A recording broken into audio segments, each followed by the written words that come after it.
नमस्कार दोस्तों, study today with Viplav YouTube channel में आप सभी का स्वागत है। आज के इस वीडियो में क्लास 9 के JCERT द्वारा जारी किए गए साइंस के मॉडल क्वेश्चन पेपर को सॉल्व करेंगे। इसमें टोटल 40 क्वेश्चन आपको देखने को मिलेगा। सारे के सारे क्वेश्चन ऑब्जेक्टिव होगा। समय मिलेगा 1 घंटा 30 मिनट। टोटल मार्क आपको मिलेगा 40, यानी कि प्रत्येक क्वेश्चन पर 1 अंक आपको मिलने वाला है। आज का ये वीडियो बहुत ही इम्पोर्टेंट है। वीडियो को अंत तक देखिएगा, वीडियो को लाइक करिएगा और वीडियो को दोस्तों में शेयर करिएगा। तो चलिए वीडियो को शुरू करते हैं। क्वेश्चन नंबर 1 को देखिए। एक वस्तु r त्रिज्या के वृत्ताकार पथ में घूम रही है। आधे वृत्त के बाद उसका विस्थापन होगा। देखिए विस्थापन क्या होता है ना, दो बिंदुओं के बीच जो न्यूनतम दूरी होता है उसी को विस्थापन कहा जाता है। तो अकॉर्डिंग टू क्वेश्चन एक वृत्त दिया गया है जिसका त्रिज्या दिया गया है r दिया गया है। तो आधे वृत्त के बाद उसका विस्थापन होगा। तो आधे वृत्त ए वाला होगा, ठीक है। आधे वृत्त मान लेता हूँ ए पॉइंट है, ए बी पॉइंट है, तो इसका न्यूनतम दूरी कितना होगा r, और ए वाला r होगा, यानी कि r प्लस r कितना होगा 2r होगा। यानी कि इसका राइट आंसर क्या होगा 2r होगा। ऑप्शन सी होगा राइट आंसर। चलिए नेक्स्ट क्वेश्चन को देखते हैं। क्वेश्चन नंबर 2 को देखिए। क्वेश्चन नंबर 2 में गिवन है वेग में प्रति सेकंड परिवर्तन की दर कहलाती है। वेग में जो परिवर्तन होता है उसी को त्वरण कहा जाता है, यानी कि एक्सेलरेशन बराबर v माइनस u अपन t होता है। तो एक्सेलरेशन होता है, तो इसका राइट आंसर क्या होगा ना, त्वरण हो जाएगा। ऑप्शन डी होगा। नेक्स्ट क्वेश्चन को देखिए। क्वेश्चन नंबर 3, निम्न में से किसकी SI मात्रक मीटर पर सेकंड स्क्वायर होता है। तो एक्सेलरेशन का होता है, यानी कि त्वरण का होता है। ऑप्शन बी होगा राइट आंसर, ठीक है। तो एक्सेलरेशन बराबर क्या होता है v माइनस u अपन t होता है। नेक्स्ट क्वेश्चन को देखते हैं। क्वेश्चन नंबर 4 को देखिए। क्वेश्चन नंबर 4 गिवन है दूरी समय ग्राफ का ढलान किसका मात्रक है। दूरी समय ग्राफ, ठीक है। दूरी समय ग्राफ यानी कि बेग का बेग किसका मान बताता है ना, बेग का। तो इसका राइट आंसर क्या हो जाएगा, बेग होगा। दूरी समय ग्राफ का ढलान किसका मान बताता है ना, बेग का। ऑप्शन सी होगा राइट आंसर। नेक्स्ट क्वेश्चन को देखते हैं। क्वेश्चन नंबर 5 को देखिए। क्वेश्चन नंबर 5 में गिवन है न्यूटन का गति का प्रथम नियम से किसकी परिभाषा मिलती है ना, जड़त्व का परिभाषा मिलती है, जड़त्व। और याद रखना किसी वस्तु का जड़त्व उसके द्रव्यमान से मापा जाता है। किसी वस्तु का जड़त्व उसके द्रव्यमान से मापा जाता है। तो इसका राइट आंसर ऑप्शन ए होगा। नेक्स्ट क्वेश्चन को देखिए। नेक्स्ट क्वेश्चन नंबर 6 को। क्वेश्चन नंबर 6 में गिवन है किसी पिंड का जड़त्व निर्भर करता है। किसी पिंड का जड़त्व निर्भर करता है वस्तु का द्रव्यमान पर, वस्तु के द्रव्यमान पर। तो ऑप्शन बी होगा राइट आंसर। नेक्स्ट क्वेश्चन को देखते हैं। Question number 7। क्वेश्चन नंबर 7 में गिवन है न्यूटन का गति का कौन सा नियम बल की परिभाषा देता है। न्यूटन के गति का दूसरा नियम, यानी कि सेकंड लॉ ऑफ न्यूटन के गति का दूसरा नियम। तो इसका राइट आंसर ऑप्शन बी होगा। न्यूटन का गति का दूसरा नियम से बल की परिभाषा मिलता है। नेक्स्ट क्वेश्चन को देखते हैं। क्वेश्चन नंबर 8 को देखिए। 10 मीटर पर सेकंड की गति से चलने वाले 0.5 किलोग्राम द्रव्यमान वाले पिंड का संवेग क्या है। तो संवेग बराबर क्या होता है, p बराबर होता है mv। m क्या होता है, m यानी कि मास होता है, और v जो होता है वो वेग होता है, यानी कि द्रव्यमान गुना वेग को कहा जाता है संवेग। तो क्वेश्चन दिया गया है 10 मीटर पर सेकंड की गति से, तो 10 मीटर पर सेकंड की गति से और 0.5, तो इसका राइट आंसर हो जाएगा कितना, 5 हो जाएगा, 5। बट इसका SI मात्रक क्या होता है, इसका SI मात्रक होता है kg, क्योंकि देखिए मास का यानी कि द्रव्यमान का kg होता है और वेग का क्या होता है, मीटर पर सेकंड होता है। तो ठीक है, मीटर पर सेकंड स्क्वायर, यानी कि इसका राइट आंसर क्या हो जाएगा ना, इसका राइट आंसर हो जाएगा 5 kg मीटर पर सेकेंड। तो देखिए इसका राइट आंसर होगा ऑप्शन बी होगा, ठीक है। तो चलिए नेक्स्ट क्वेश्चन को देखते हैं। नेक्स्ट क्वेश्चन को देखते हैं। क्वेश्चन नंबर 9 को। क्वेश्चन नंबर 9 को देखिए। क्वेश्चन नंबर 9 गिवन है जब कोई बस विराम से चलती है तो अचानक उस पर खड़े यात्री बस में पीछे की ओर झुक जाते हैं। ये किस नियम का उदाहरण है। ये न्यूटन का गति का प्रथम नियम है। न्यूटन का गति का प्रथम नियम कहता है कि अगर कोई वस्तु विराम अवस्था में है तो तब तक वह विराम अवस्था में रहेगा जब तक कोई उस पर बाह्य बल न लगाया गया हो। अगर कोई वस्तु गतिशील अवस्था में है तो तब तक वह गतिशील अवस्था में रहेगा जब तक कोई उस पर बाह्य बल न लगाया गया हो। तो इसका राइट आंसर न्यूटन का गति का प्रथम नियम होगा। चलिए नेक्स्ट क्वेश्चन को देखते हैं। नेक्स्ट क्वेश्चन को देखिए, कार्य की एसआई इकाई क्या है, यानी कि वर्क जो कार्य है उसका एसआई इकाई क्या है ना, उसका एसआई इकाई जूल होगा। ठीक है, उसका एसआई इकाई जूल होगा, यानी कि ऑप्शन सी होगा, जूल होगा। और वाट किसका होता है, पावर यानी कि शक्ति का होता है। किलोवाट घंटा किसका होता है, शक्ति यानी कि पावर का जो व्यावसायिक मात्रक होता है। ठीक है, कमर्शियल यूनिट होता है। और न्यूटन किसका होता है, बल का होता है, यानी कि फोर्स का होता है। चलिए नेक्स्ट क्वेश्चन को देखते हैं। नेक्स्ट क्वेश्चन को देखते हैं, चंद्रमा पर किसी पिंड का द्रव्यमान 40 किलोग्राम है तो पृथ्वी पर इसका भार कितना होगा। पृथ्वी पर भार पूछा है, यानी कि वेट। वेट बराबर कितना होता है, mg होता है। m अर्थात द्रव्यमान होता है और g होता है गुरुत्वीय त्वरण, जिसका मान होता है 9.8 मीटर पर सेकंड स्क्वायर होता है। तो देखिए वेट यानी कि मास कितना है, मास 40 किलोग्राम है। देखिए चंद्रमा पर जो द्रव्यमान है वो 40 किलोग्राम है, तो पृथ्वी पर भी 40 किलोग्राम हो जाएगा। और जी का मान 9.8 होता है, तो इसको मैं 10 मान लेता हूं, तो कितना होगा, 400 हो जाएगा। 400 हो जाएगा, तो इसका राइट आंसर ऑप्शन डी होगा, 400 केजी होगा। तो चलिए नेक्स्ट क्वेश्चन को देखते हैं। Question number 12। क्वेश्चन नंबर 12 में गिवन है, जब कोई पिंड कंपन करता है तो यह आसपास की हवा को संपीड़ित करता है और एक उच्च घनत्व क्षेत्र बनाता है, जिसे डैश के रूप में भी जाना जाता है। किसके रूप में जाना जाता है ना, संपीड़न। ऑप्शन डी होगा राइट आंसर, संपीड़न। चलिए नेक्स्ट क्वेश्चन को देखते हैं। क्वेश्चन नंबर 13 को देखिए, वह घटना जहां उत्पन्न ध्वनि परावर्तन के कारण पुनः सुनाई देती है क्या कहलाती है ना, इको कहा जाता है, यानी कि गूंज। ऑप्शन सी होगा राइट आंसर, गूंज कहा जाता है। चलिए नेक्स्ट क्वेश्चन को देखते हैं। क्वेश्चन नंबर 14, निम्नलिखित में किस पदार्थ में कणों के बीच आकर्षण बल सबसे कम होगा।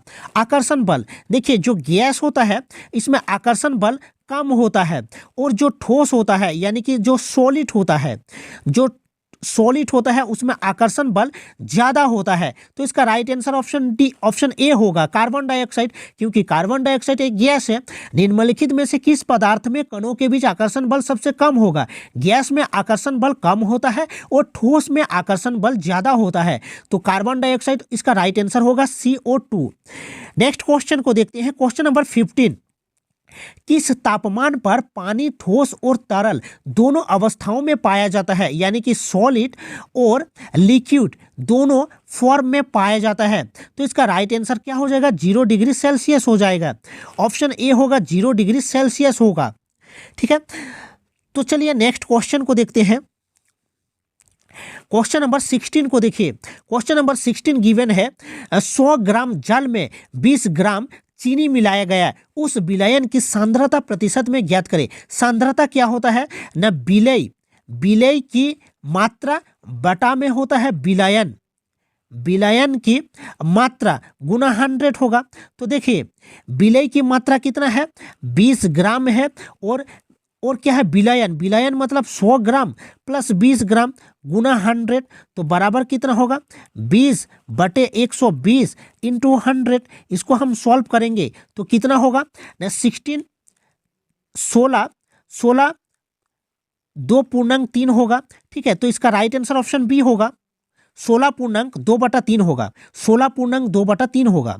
ठीक है, तो इसका राइट आंसर 16 ऑप्शन बी होगा राइट आंसर। चलिए नेक्स्ट क्वेश्चन को देखते हैं। क्वेश्चन नंबर 17 को देखिए। क्वेश्चन नंबर 17 में गिवन है, घनत्व का एसआई मात्रा क्या है। घनत्व का यानी कि जो डेंसिटी है उसका एसआई मात्रा क्या होता है, केजी पर मीटर क्यूब होता है, केजी पर मीटर क्यूब होता है, यानी कि ऑप्शन सी होगा राइट आंसर, केजी पर मीटर क्यूब, यानी कि केजी पर घन मीटर होगा। चलिए नेक्स्ट क्वेश्चन को देखते हैं। Question number 18। Question number 18 given है, दिए गए कौन गुणधर्म निलंबन का है। निलंबन यानी कि यह एक विषमांगी मिश्रण है, ऑप्शन सी होगा राइट आंसर, विषमांगी मिश्रण है। निलंबन एक विषमांगी मिश्रण होता है। चलिए नेक्स्ट क्वेश्चन को देखिए। क्वेश्चन नंबर 19, कपूर और नमक के मिश्रण को किस विधि द्वारा अलग करेंगे। तो इसका राइट आंसर क्या होगा ना, ऊर्ध्वपातन होगा, ऊर्ध्वपातन यानी कि सब्लिमेशन। ऑप्शन ए होगा राइट आंसर। कपूर और नमक के मिश्रण को किस विधि द्वारा अलग करेंगे? ना ऊर्ध्वपातन, सब्लिमेशन। चलिए नेक्स्ट क्वेश्चन को देखिए, क्वेश्चन नंबर 20। द्रव्यमान संख्या बराबर होगा, द्रव्यमान संख्या बराबर क्या होता है? प्रोटॉन प्लस न्यूट्रॉन के योग के बराबर होता है। तो ऑप्शन बी होगा राइट आंसर। प्रोटॉन और न्यूट्रॉन की संख्या के योग के बराबर, ऑप्शन बी होगा, ठीक है, योग के बराबर होगा। यानी कि जो द्रव्यमान संख्या होता है, जो मास नंबर होता है, वो प्रोटॉन प्लस न्यूट्रॉन के बराबर होता है। प्रोटॉन पर पॉजिटिव चार्ज होता है और न्यूट्रॉन पर कोई चार्ज ही नहीं होता है। नेक्स्ट क्वेश्चन को देखते हैं, क्वेश्चन नंबर 21 को देखिए। NH3 दिया गया है। NH3 यानी कि का आणविक द्रव्यमान क्या होगा?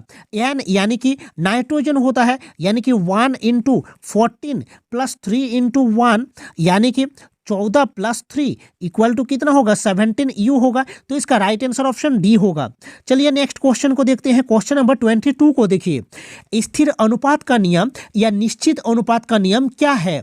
ना देखिए, ऑप्शन बी होगा राइट आंसर। रासायनिक पदार्थ में तत्व हमेशा द्रव्यमान के अनुसार निश्चित अनुपात में मौजूद होते हैं। ऑप्शन बी होगा राइट आंसर। चलिए नेक्स्ट क्वेश्चन को देखते हैं, क्वेश्चन नंबर 23 को देखिए। निम्नलिखित में से कौन 36 ग्राम जल का सही प्रतिनिधित्व करता है? 36 ग्राम जल का, देखिए जल क्या होता है? H2O होता है, यानी कि 2 × 1 + ऑक्सीजन कितना होता है? 16 होता है, यानी कि 18 U। 18 U मतलब 1 मोल होता है। 18 U जो होता है वो कितना होता है? 1 मोल होता है। तो 36 U कितना होगा? यानी कि 36 U या फिर 36 ग्राम भी बोल सकते हो इसको, ठीक है। तो 36 ग्राम कितना होगा? 2 मोल होगा। तो इसका राइट आंसर ऑप्शन ए होगा, 2 मोल होगा। तो चलिए नेक्स्ट क्वेश्चन को देखते हैं, क्वेश्चन नंबर 24 को देखिए। क्वेश्चन नंबर 24 गिवन है, न्यूट्रॉन पर डैश आवेश रहता है। न्यूट्रॉन पर कोई चार्ज नहीं होता और प्रोटॉन पर पॉजिटिव चार्ज होता है और इलेक्ट्रॉन पर नेगेटिव चार्ज होता है। तो इसका राइट आंसर ऑप्शन बी होगा। न्यूट्रॉन पर कोई चार्ज नहीं होता, ठीक है, तो 0 होगा। नेक्स्ट क्वेश्चन को देखते हैं, question number 25। Question number 25 given है कि अल्फा कण क्या है? देखिए अल्फा कण क्या होता है ना, याद रखना, अल्फा कण मुख्यतः हीलियम नाभिक होते हैं, ठीक है। तो इसका राइट आंसर क्या होगा? ना धनावेशित हीलियम परमाणु, क्योंकि हीलियम नाभिक होते हैं और नाभिक जो है वो धनावेशित होता है। तो इसका राइट आंसर ऑप्शन डी होगा, धनावेशित हीलियम परमाणु। चलिए नेक्स्ट क्वेश्चन को देखते हैं, क्वेश्चन नंबर 26 को देखिए। किसी तत्व के समस्थानिकों के द्रव्यमान में अंतर डैश की भिन्न संख्या के कारण होता है। क्वेश्चन गिवन है, किसी तत्व के समस्थानिकों के द्रव्यमान में अंतर डैश की भिन्न संख्या के कारण होता है, यानी कि न्यूट्रॉन। इसका राइट आंसर न्यूट्रॉन होगा, ठीक है। समस्थानिक क्या होता है? जिसका परमाणु संख्या समान होता है, ठीक है, द्रव्यमान संख्या अलग अलग होता है, यानी कि परमाणु संख्या समान होता है। तो इसका राइट आंसर न्यूट्रॉन होगा। न्यूट्रॉन के भिन्न संख्या के कारण होता है। नेक्स्ट क्वेश्चन को देखते हैं, क्वेश्चन नंबर 27। कोशिका भित्ति बनी होती है, यानी कि जो सेलुलोज होता है, सेलुलोज यानी कि सेल वाल, जो सेल वाल होता है ये सेलुलोज का बना होता है। किसका? सेलुलोज का। और ये पादप में होता है। सेल वाल किस में होता है? पादप में।